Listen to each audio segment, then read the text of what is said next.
Their safety shoes. Tapos na po ang laban natin sa buhay. Maraming pong salamat sa lahat-lahat na dinala mo ko sa magandang company at lalo na sa pag-guide mo sa aking dalawang paa, makapagtrabaho para sa future, lalo na sa sarili. At lalo na sa pamilya. At nakatulong tayo sa ibang tao kahit papaano. At maraming salamat din.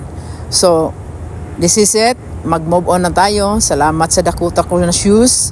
At yan ang pinaka-the best ko na shoes. At saka yung Ken na shoes.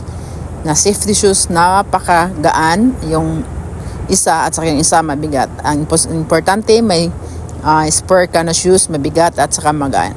Alright. Salamat din sa company. Sa upside down na mga problema dito sa loob ng company. Marami ding salamat sa mga grasya na binigay mo sa amin at sa araw-araw namin na pumapasok dito na salamat sa Ginoo. So, thank you so much.